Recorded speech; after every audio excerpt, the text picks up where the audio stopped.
Magandang araw po mga kawangis ko kung saan man sulok ka man ng mundo. Ito ay inyong lingkod Anton Olson sa mga kapwa ko OFW dyan sa Middle East. Yumkin Said sa mga nakasubscribe na sa akin. Syukran kater sa mga hindi pa dyan nakasubscribe. Please lang subscribe nyo naman ako at ilike ng mga videos ko. Mga kawangis ko, kung matatandaan natin, kahapon ay may bagong Speaker of the House na si Faustino D. III. Siya pa ang pumalit kay Martin Romualdez bilang isang Speaker of the House. Si Faustino D. Mayroon pala silang kaso sa ombudsman na plunder case. Kapag sinabi mo plunder case, malaking pera po ang nawala o ang nakulimbat sa gobyerno.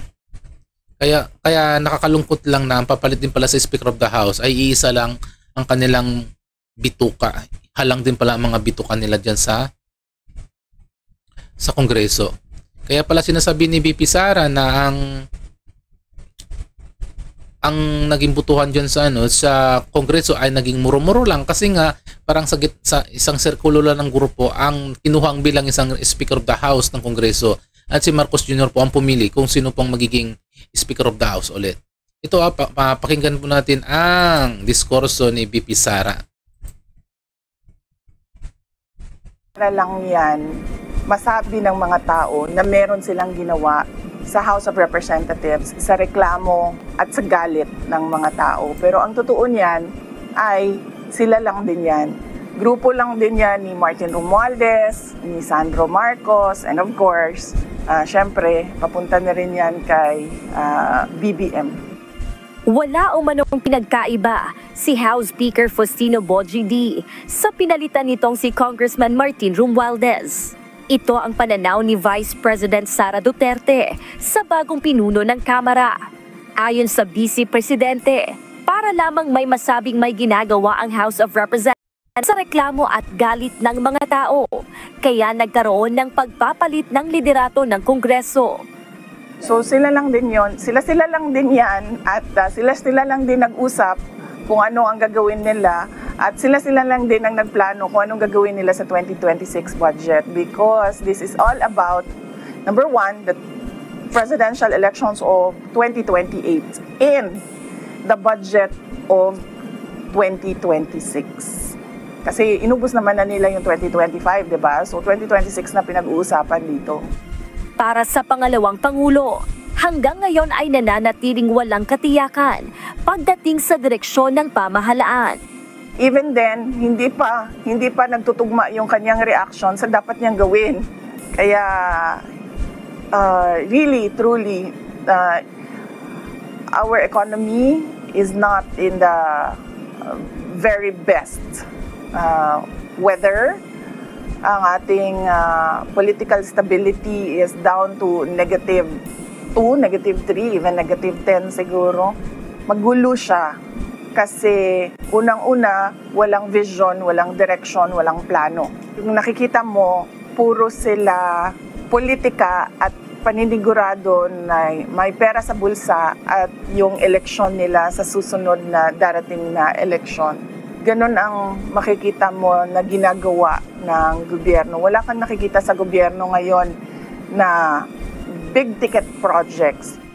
Wala akong reaction sa resignation niya, no? Meron lang akong reaction sa kung ano yung ginagawa ni BBM. Hindi niya dapat hinahayaan yung mga congressman na basta na lang umalis ng bansa o basta na lang mag-resign to evade accountability doon sa mga nakita natin na pag-chop-chop ng budget natin at pagkuha ng pera ng bayan para bumili sila ng mga properties, bumili sila ng mga jets, bumili sila ng properties abroad at lahat nung kanilang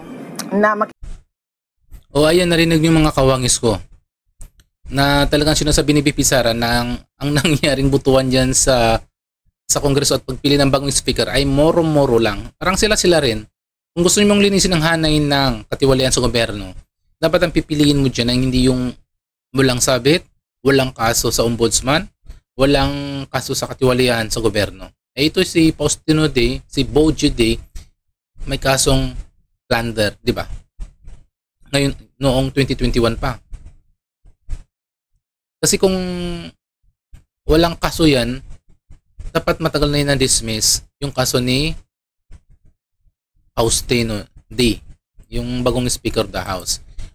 Ang tanong ngayon naman ng ang tanong natin ngayon, kailan ba magsisimula yung tinatawag na Independent Commission investigation na ginagawa ni Marcos Jr.?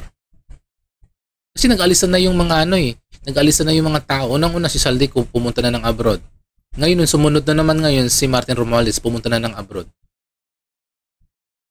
O sino kakasuhan? Yung mga contractors, mga dipilito-politos na mga maliliit na mga tao lang?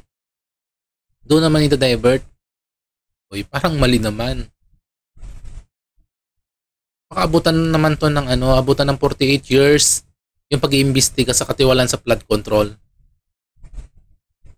Abutan to ng 48 years.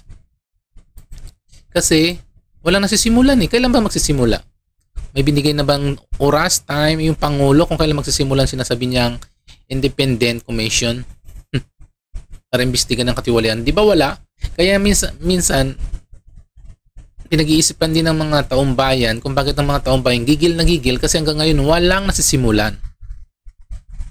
Yung pagbaba ni Speaker Romualdez, yan po ay isang palabas lang para ituon sa kanya yung gigil ng tao. So lang yung mga tao hindi na naniniwala kasi nga, tingnan nyo, ba't pinayagan umalis ng bansa? Kaya lahat ng mga sinasabi ni VP Sara, may mga puntos may mga point kung bakit nga pinayagan, bakit inihinarap yung mga katiwalian dito sa Pilipinas, katiwalian sa gobyerno, pagnanakaw, kung wala siyang kasalanan, hindi pagtanggol niya yung sarili niya. Ganun lang yun kasimple mga kawangis ko. Kaya ang sinasabi niya ni VP Sara, ang bagal. Nababagalan siya sa proseso na ginagawa ni Marcos Jr. tungkol sa pag-iimbestiga ng katiwalian. Otherwise, ang gusto mangyari din ni VP Sara, hindi pa ilan na lang ng kaso kung meron naman siyang mga ebidensya. Meron siya pinaghahawakan ng mga resibo, hindi pa ilan na lang ng kaso. Instead pa na sa investigasyon, kasi investigasyon abutan pa yan ng 48 years. Wala, parang gimmick lang yan. Parang gagamitin lang yan sa election na 2028, yung magtatawag ng mga tao, kunwari sa investigation at may napatunayan, which is wala naman. Ang hirap naman kasi magmungkahin na dapat wala ng investigation na mga independent commission. Dapat diretso na kaagad sa kasuhan na kaagad.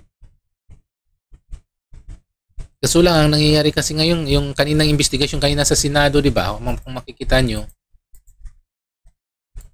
parang ayaw naman paniwalaan nila si Curly Discaya, yung asawa ni Mrs. Discaya. Ayaw naman paniwalaan, di ba? Parang sinasabi nila, panikasinungalingan lang. O sino na magsasalita ng totoo? Kung lahat na lang is kasinungalingan. Di ba? So ngayon, yan na muna mga kabangis ko yung yung reaction natin tungkol kay VP Sara at sa bagong Speaker of the House. Sa mga hindi pa muna nakasubscribe, please subscribe my channel, likes din mga videos. Sa ngayon ay masalam and bye-bye.